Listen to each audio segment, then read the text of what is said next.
Hey everyone, today it's Q&A number...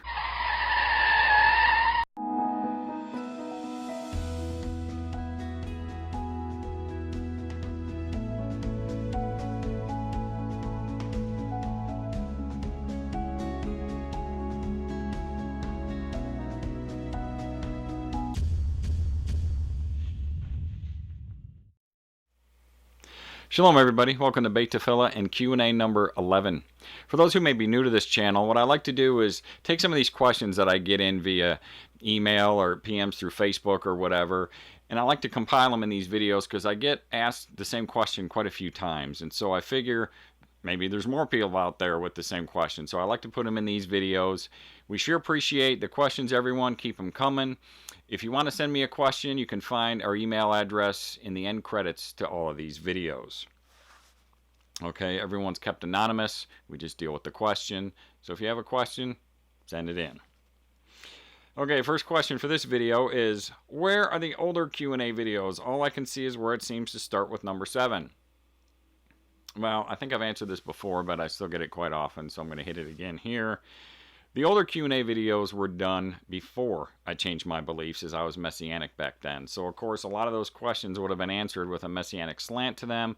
That's why I had to pull those down, along with about 125 other videos that I did that had Messianic content to them. So that's why they're no longer available and why they no longer show up on this channel. And it seems to start with Q&A number 7. Okay? Okay, next question. What music, if any, can you recommend? Well, this is a good question and one that I'm starting to hear quite a bit lately. Personally, I don't know of any good music. I'm not in the habit of listening to a lot of worship music, but I know there's a lot of people out there that are asking this. So my answer to that is I need all of your help. Anybody who has any good music references, any good links to any songs that may be on YouTube or maybe different websites, please post those links in the comments below. The spam filter catches the links and I'll have to approve them. We normally don't approve of a lot of links in the videos because a lot of people like to argue and bicker and they post messianic links and those don't make it, of course. And a lot of the other ones I have to kind of explore before I'm going to allow them to get posted, and I don't have time for that all the time. But these, I'm going to allow these links to go through on this video. So if you know of any good music that's non-messianic in nature, that's scripture related, please help out and post it below. We sure appreciate it. We're in the process of rebuilding a new website for Beit Tefillah. The one we have up there now is kind of a placeholder, but we're going to put up a new one, and we want to dedicate a page on the website to nothing but links for good worship music that's non-messianic. So, once again, if you know of any good songs, please post the links below. Okay? We sure appreciate it. Okay, next question. My question is, who can marry or bury people that only follow Torah? Well, we know that state or local governments have laws in place as to who can marry people, so it can be recognized by the state and be legal. And same deal for who can bury people, who can, you have to be, a licensed mortician or a pastor that can do a service. That's laws in many different countries. You just can't dig a hole and drop grandpa by the old oak tree in the backyard. That's not how it works. But the Torah has laws of what to do and what not to do when you're married, but the idea that couples need a person to actually marry them, that's not found anywhere in Torah. For example, when Isaac took Rebekah as a wife, it's recorded that he just ran her into the tent and done deal. There was no preacher, there was no dearly beloved and white doves and throwing rice. Obviously, all that is modern tradition. In the same line of thought, there's rules about being clean and unclean in the Torah and who should avoid contact with the dead, like especially a high priest, but there's nothing about needing someone to actually bury the dead as far as performing a ceremony like any kind of ritualistic funeral like many societies do today. Back in the day, families or communities would grieve together and they would bury the dead themselves. Okay, so the idea that you need a preacher to marry you or bury you, it's not found anywhere in Torah. Okay, next question. This question is regarding my video, has Yehovah ever taken on the form of a man? Okay, so here's the question. Maybe you've answered this before, but what Bible are you using? My Bible, the ISV, states 3 men, then 2 left, and 2 went to the city of Sodom. So that makes it seem like one of the men there is being referred to as God. Okay. For a quick refresher, let's start with the beginning of the story as recorded in Genesis 18:1-3. And Yahweh appeared to him, or Abram, by the terebinth trees of Mamre while he was sitting in the tent door in the heat of the day. So he lifted his eyes and looked, and saw 3 men standing opposite him. And when he saw them, he ran from the tent door to meet them, and bowed himself to the ground, and said, Yahweh, if I have now found favor in your eyes, please do not pass your servant by. So it almost does seem, when you're first reading this, like Yahweh would be one of the 3 men, but that's not the case. But let's hit the part in question that we can read in Genesis 18:20-22. And Yahweh said, because the outcry against Sodom and Gomorrah is great, and because their sin is very heavy, I am going down now to see whether they have done altogether according to the outcry against it that has come to me, and if not, I know. So the men turned away from there and went towards Sodom. Now, the person who asked this question is correct in stating that their ISV, or the International Standard Version, has it as the following in Genesis 18:22. Then 2 of the men turned away from there and walked towards Sodom, while Abraham remained standing in the presence of the Lord. I'm quoting directly from the ISV there, okay? Well, let's look at that in the ISV real quick. Yep, that's how it reads all right. Then 2 of the men. But let's notice this little N here for footnote. And if we click on that, we get a little pop-up. And what does it say? That the Hebrew wording lacks the words 2 of. Wow, that's very misleading. Let's hear a good translation of Genesis 18:22 from the ISR. So the men turned away from there and went towards Sodom, but Yahweh still stood before Abraham. So clearly the men left, but Elohim was still there with Abraham. And as for the thought of one of the men being referred to as God, we need to remember these verses. Numbers 23:19. Elohim is not a man to lie, nor a son of man to repent. And in 1 Samuel 15:29. Moreover, the eminence of Yisrael, that is Yehovah, does not lie nor relent, for he is not a man that he should relent. So those verses right there should show you that Elohim wasn't one of the men, and many other verses prove that out as well. And here's one more on kind of a different slant from Exodus 33:20. But he, Yahweh, said, you are unable to see my face, for no man does see me and live. So that rules out the idea that Elohim was one of the men, as we just read in Genesis.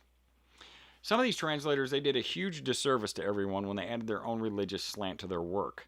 But this is why we as Elohim's people are diligently seeking his truth, so we can uncover some of this. And thanks much to who asked this question for bringing that to my attention, as it's important that we examine these things. Okay, next question. Messianics seem to cling to Isaiah chapter 53 as their best hope for proof of a messianic prophecy in the Old Testament. Isaiah chapter 53 verses 5 and 8 sound pretty convincing in their arguments, so can you address these 2 verses? Okay, another good question.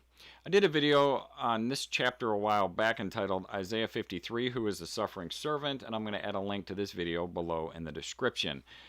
I'm going to keep it a little bit short for the sake of this Q&A video, but if you follow along with the book of Isaiah, it's easy to see who the suffering servant is that's being spoken of in chapter 53. But you have to start before chapter 53 to find out. Otherwise, you might make a bad assumption, as Messianics do, that this servant is a singular person instead of the children of Yisrael as a whole that is sometimes spoken of as singular by Elohim. And a good example of what I'm talking about, although there are many more, is this verse in Isaiah 44:21. Remember these matters, O Jacob and Yisrael, for you are my servant. I have formed you. You are my servant, O Yisrael. Do not forget me. So it's easy to see that this servant is Elohim's people, Yisrael. And if you start back on like chapter 40 or 41, Elohim repeats himself like 8 or 9 times. Basically the same thing before you get to chapter 53. So you know very well who the servant is. But Messianics, they proof text stuff. They're just going to pull things out of 53 and start from there, and they're clueless. Okay? Let's read those 2 verses from the question I received, starting with Isaiah 53:5, which states, By his stripes we are healed. Now, I would say that the translators botched this verse, but that would make it sound accidental, and I doubt very much that that's the case. As we've seen in other places in the Tanakh, sometimes verbs and tenses are translated deceptively. This is why learning some Hebrew and studying ancient texts is so important, because it's not hard to spot these things and to find the truth to the matter. Translated correctly with the correct tense, that verse should read, "We were healed." That's past tense. So this could not be referring to a future event, say 700 years after this was written, to be prior to some kind of New Testament Messiah's death. Let's go ahead and read the other verse in question from Isaiah 53:8. "For the transgression of my people he was stricken." Okay, here we are 3 verses later, and we find more mistranslation. How that verse should read is as such: "As a result of the transgression of my people, they were stricken." They, not he. And they were stricken. Written past tense as well. Okay? But you know, when you look at some of this stuff, it's plain to see why we have these mistranslations. Just like the ISV, put in those words, the 2 men, in Genesis. It's easy to see why, and it's because when you do that, you add a Christology to it, and you lead people to believe that Isaiah 53 and its suffering servant could be some kind of New Testament Messiah, which is so far from the truth, it's ridiculous. Here's the deal with Isaiah chapter 53. There's no place in the Torah or the Tanakh that Elohim ever said he was going to send any kind of man to die for the sin of anyone, because Elohim already told us that that couldn't happen. This man God in the New Testament was never mentioned by Elohim or any of the prophets. There's just nothing. Yet the Messianics, they'll cling to Isaiah chapter 53 for some kind of shred of proof that, yes, their little man-god idol was slightly being referred to or even possibly hinted at there. And it's rather desperate and pathetic, especially since the translators had to lie and completely change the words and the tenses just to fit their Christology. Not only in chapter 53, but in other places throughout the Tanakh where we can see this. And with barely any research, people can easily find these things out. But most Messianics, they're not seeking the truth. They get angry with people like me because they want to hear their opinions coming out of my mouth. They want validation of their beliefs. Okay, they're not diligently searching for the truth. They want to know what they already believe is just fine, when you have to hold up everything to the word of Elohim. And they think their little man God in the New Testament is above being held up for scrutiny. Big mistake. Okay? So, that's all I have for today. Thanks for watching, everyone, and being a part of Beit Tefillah. If you haven't subbed to the channel, please do so. Shout out and a shalom to all my brothers and sisters who are scattered worldwide in the dispersion. Everybody be blessed, and have a wonderful day.